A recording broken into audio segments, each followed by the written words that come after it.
Oscar Sudi, engineer, sisi wote ambao tumekuja kushiriki kwa mambo ya empowerment. Waje niwasalimie kwa jina la Yesu. Amjambo. Bwana Yesu asifiwe. Semeni amen tu. Bwana asifiwe. Madhani ya mwisho sisi tuko kwa broad base Opakiruot. Ambuji semeni tu amen. Omona na bakwe. Mriega. Bas yangu ni machache sana kwa sababu ya mvua. Nataka niseme maneno mawili na nusu. Neno la kwanza ni kwamba Uasin Gishu pamoja na uongozi wetu wa rafiki yetu Oscar Sudi na mambo ya empowerment tumewekwa kwa rada na flag ya juu sana kwamba hata Kenya wanajua Uasin Gishu tunaenda mbele.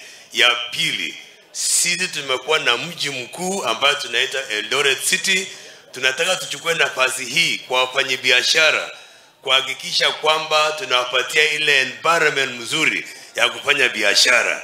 Hiyo soko yetu ya Kapseret hii ambayo tulilaunch na Oscar Sudi, hiyo speed inakuja naye. Tunataka tuharakishe ili wafanye biashara wakuwe na nafasi yao ya kufanya biashara.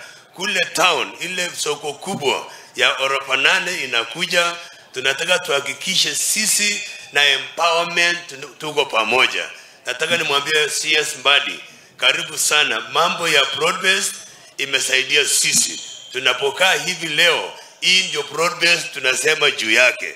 Tuko na Wakikuyu hapa, tuko na kutoka Nyanza, tuko na Waluya na Wakalenjin. Na kwa sababu tuko hapa pamoja, tunasema kwamba tunaungana na Rais William Ruto na Baba Raila Odinga kwa mambo ya broad based government.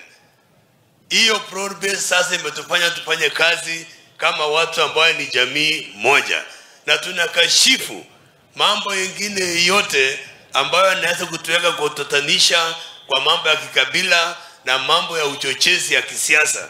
Sisi hatuna wakati ya kusikia hiyo. Na nikimalizia Bwana Mbadi, sisi Uasin Gishu hapa tunajua ni siasa ya fedha. Na siasa ya fedha hapo ndio mambo yote iko ndani. Tuko kati ya viwanja ambavyo tunategemea hapa. Kuna moja inaitwa 64 Stadium.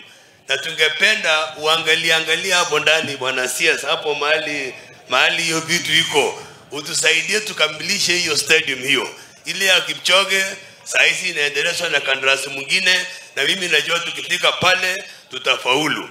Alafu pia tunaposonga mbele Bwana CS, sisi tunasema leo tuko na hafla ya jamii ya Wajaluo hapa Eldoret, na tumesema tumalize haraka hivi, tupatiane hivi vitu ili sisi tuende tusalamia wale pale, ndio tuweke simenti pamoja, tukae kama jamii moja. Asante sana watu wote ambao tumeona, wafanye biashara mbalimbali. Kwa sababu ya hiyo sana hiyo mvua, wacha mimi niwachie hapo. Mimi ni watu watatu mara moja ama wanne. Mimi ni Wesley Rotich, governor ya Elgeyo Marakwet. Pia mimi ni Lusaka, governor ya Bungoma. Pia mimi ni Sang, governor ya Nandi. Na pia mimi ni Sakaja, governor ya Nairobi. Na pia mimi ni koti moja, governor ya hapa. Net pesa nipeane. Hiyo ni network kama sio network. Ya Wesley ni 1,100. Ya governor ya Nandi, Excellency Sang, 200,000. Ya Lusaka 100,000. Alafu ya Sakaja 1,000,000 inakuja. Alafu yangu pia 1,000,000. Asanteni sana na Mungu awabariki.